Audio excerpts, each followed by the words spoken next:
All right, catching fish definitely beats not catching fish. And basically every time I'm on the water, I'm on a quest to discover new techniques that'll help me in the future to put more fish in the boat. And I've got a test planned for today. I've got two different rigs, one with 15-pound fluoro, one with 6-pound fluoro. The water right now is super clear, really, really pretty in South Louisiana. So I'm going to compare and contrast and see if I can discover a discernible difference between my catches with those 2-pound tests of fluoro. I don't know, let's see if it works. All right, so first off is a crab bowl colored Pro's Choice soft stick bait that I've got rigged on a 1/4 ounce death grip jig head. I like this rig, I catch a lot of fish on it. And I'm right here at the mouth of a beautiful bayou that's got some spectacular water draining through it. I'm gonna work all through that bayou, see if I can run across some fish. I'm gonna switch between this is the 15-pound test rig, and the 6-pound test, and see which one produces, if either one does. Before I go barging in there though, definitely need to make a few casts at this mouth. And this rig is considerably more stout than the other one I'm fishing. I mean, not that this is heavy by any means. It's an Okuma tournament concept in medium power with an Okuma Hakai reel. Love, love, love this whole setup. Absolutely everything about it. This is my favorite jigging rig. I'll show you the other one in a minute. Oh, that was a fish. Got a good hit. Well, that's why I didn't hook him. Sometimes that just happens. You hook your own tail. Man, bad luck.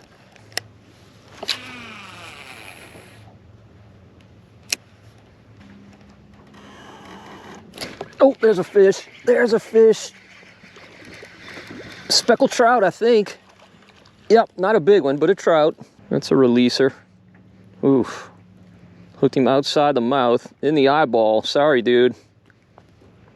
Man, look how spotted this fish is. Just a beautiful trout. They're obviously not big, but just a pretty, pretty fish. All right, now we make a few casts with the other rig. Same thing bait-wise, this crab bowl Pro's Choice, 1/4 ounce death grip. I've got this on a Thump City crappie rod, 6-pound test. Obviously gonna be far less sensitive, but hopefully those fish will hold on to it. They should not be line shy at all. They should not be able to see that line. Something just busted some shrimp.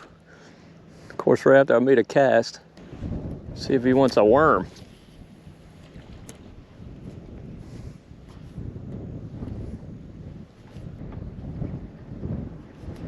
Oh, there we go. What is that? Oh, nice bass. Look at that guy. That's a pretty bass. Cannot horse with the 6-pound test. Ooh, that's a good fish. That's a good marsh bass. Dude, you gave yourself away. It's not my fault. All right, big fatty. I gotta go down and get you so you don't break my line. All right, look at that. Took it really deep. Chunky, fat, marsh largemouth. All right, destroyed my bait, but that's okay, I'll take it. Fair trade. Make it another one. All right, I haven't been fishing long at all, and both styles have delivered. So now I gotta switch.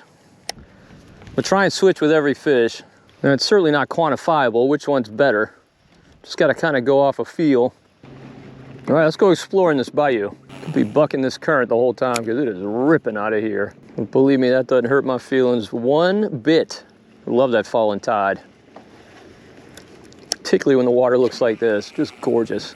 Ooh, man, 7 feet at this mouth. Wow, it's definitely an impressive bayou.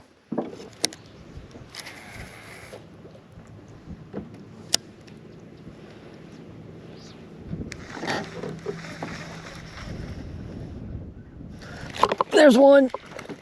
All right. I never felt that fish hit. Saw my line running. Took it deep, right at that Trenas mouth. Oh. Oh, dude, he's bleeding. This guy is messed up. I'm gonna give him a boat ride home. All right, let's see. Well, no, we gotta change, don't we? Gotta change. Like Michael Jackson, gotta make that change. Let's see if they're gonna hit the 6-pound test. Oh, yep, there's one. There's one. Oh, so fun. So fun on this light line.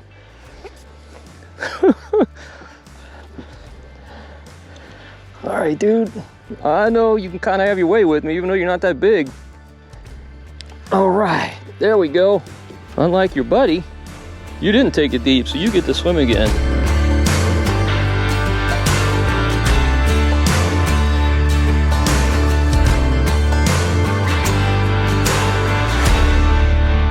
Well, we didn't fish the 6-pound test very long. First cast into that little trout mouth resulted in a fish. So we're gonna put this up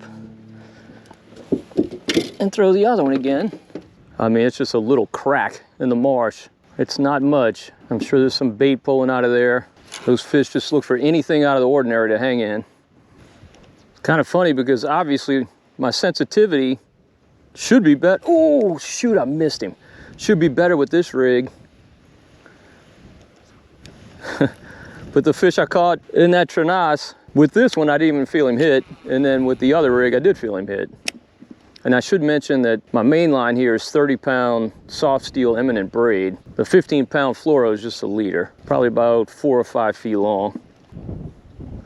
All right, I made a few casts into this bend. I did get one short strike. Have not caught a fish, but I want to throw the other rig just to see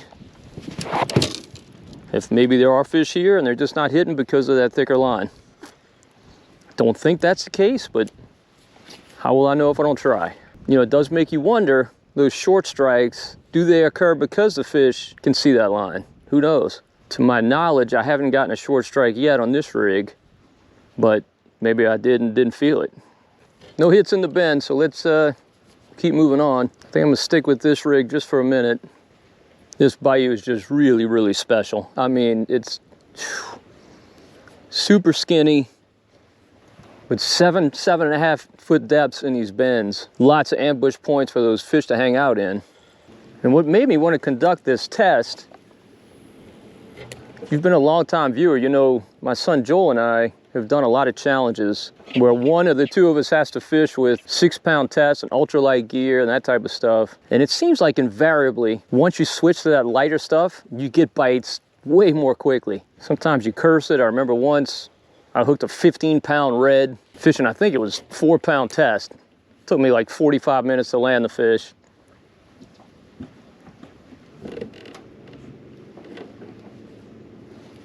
There we go.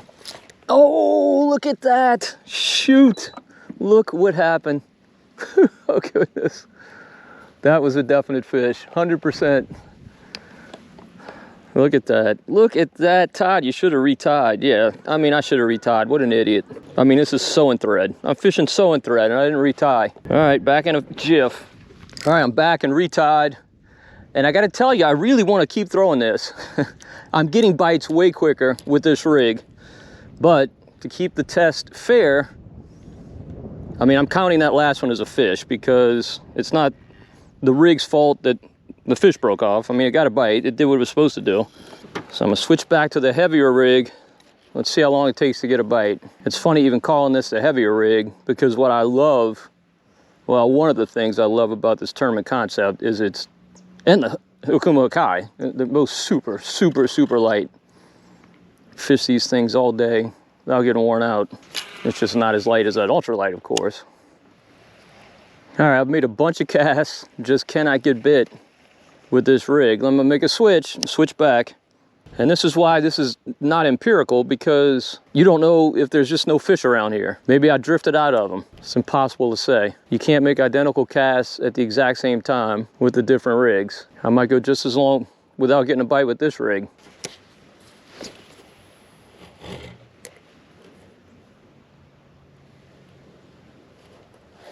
Oh, there's a fish. Look at that. Second cast with this. Second cast.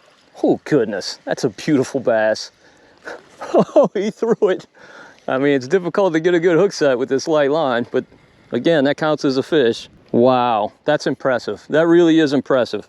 All right, unfortunately, I got to switch back. Let's see if we can get a bite on this one.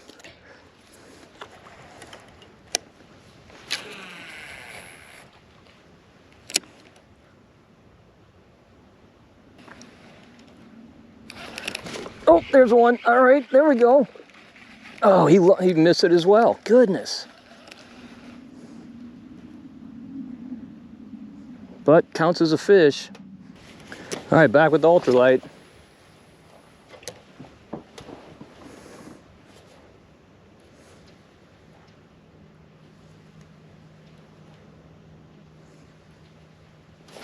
Oh, there's one. Man, I tell you what. This is, I just got a lot more confidence with this rig. I don't know what this fish is. It's big though. At least it feels big on this. I don't know what this is. It might be a speckled trout. Can't tell yet. Nope, it's a bass. Oh, it's a trout. Yes, it is a trout. It's a beautiful trout. I may not get this thing in. I might have to net him.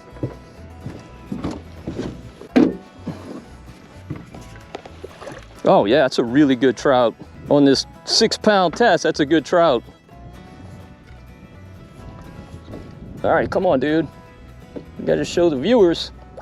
I know. All right, there we go. I mean, that's a 19-inch speckled trout. That's a beautiful fish. Look at this. On my ultralight, look at this fish. Wow. We're gonna let this guy go, but not before we put a tag in him. All right, buddy, this is the worst part. But you got a short memory, so you won't even be thinking about it tomorrow. Beautiful fish.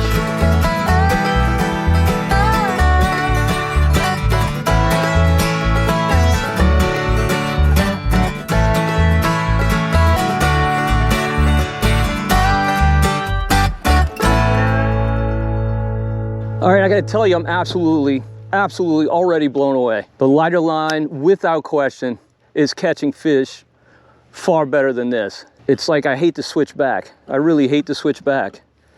I want to keep throwing that lighter one. No question that the fish are committing better with that lighter line. With this, I'm getting a few short strikes. They're just tapping it and spitting it. Obviously, I'm connecting with a few fish with this. Not claiming I'm not, but I'm fishing that ultralight way less time than I am this. Now, believe me, as I mentioned, this water is just really gorgeous. It certainly wouldn't make as big of a difference if this water weren't this pretty. I know that. But we haven't had a whole lot of rain in South Louisiana. Everything's pretty right now.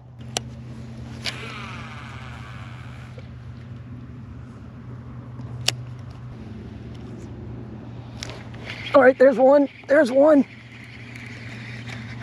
Another trout. Not as big as that one. But that's okay, it's a good sized speckled trout. It's about a 15-incher. All right.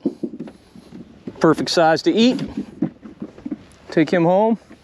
And now I get to switch back to the ultralight.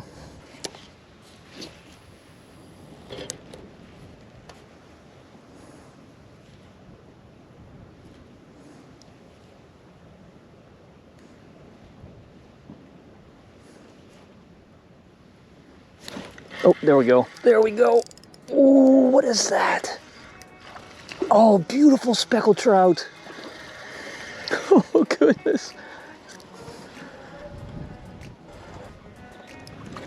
All right, we got him in. Man, just another beautiful fish. Look at this. Oh, goodness. I don't want to put this rig down. I don't want to put this rig down. Goodness. All right, this release should help you see how beautiful this water is.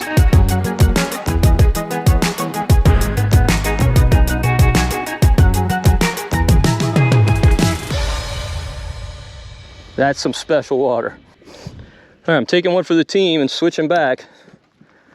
No, I really don't want to. I figured it might make a difference. I'm stunned at how big of a difference it makes. Stunned. Particularly with these speckled trout on the bottom in 7.5, 8 feet of water.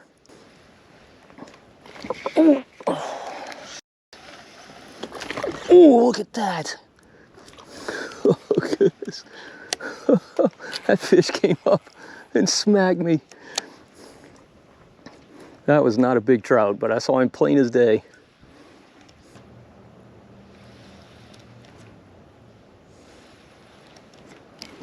There's one. There's one. Another beautiful trout. All right, perfect size to eat. We'll take him home. He will be future fish tacos. Happy to report that one came on a heavier rig. So now we can switch back to the lighter rig.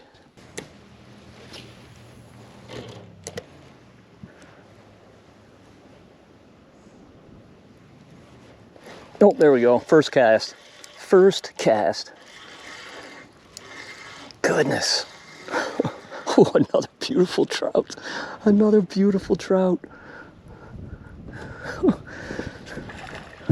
We're gonna do it and we'll get you in the back. We don't have so much gunnel to get over. All right, there we go. All right. Oh, no release on him. Look how deep. Look how deep he got it. All right, bloody mess. This dude's taking a ride home. Good eating size anyway. All right, gotta put the ultralight down. If I weren't doing this test, I would 1000% only fish that ultralight. They're hitting it way quicker, not even close. No comparison. I'm catching fish on this, but not nearly as fast. All right, I'm gonna go ahead and wrap this video up. It has been an eye-opening day, to say the least. Look, I'm not saying I'm gonna fish ultralights every time I go fishing, but believe me, I'll always have one on the boat on those slow, tough days where the water's really clear. Today proved to me, no question about it, makes a big difference. There are negatives to fishing ultralights, obviously. You don't feel that hard tap. Also, you know, you're gonna lose some fish from line breaks, and I had one break off today, but no doubt about it, far more bites and really far more hookups throwing the lighter line than the heavier line. Well, hopefully you enjoyed the video as much as I did shooting it. Hopefully you learned as much as I did. And if you wouldn't mind, please give the video a thumbs up and also subscribe to the Marshman Masson channel on YouTube. And until next time, if we don't see you in the marsh, we'll see you right here on Marshman Masson. And maybe we'll be throwing this, who knows?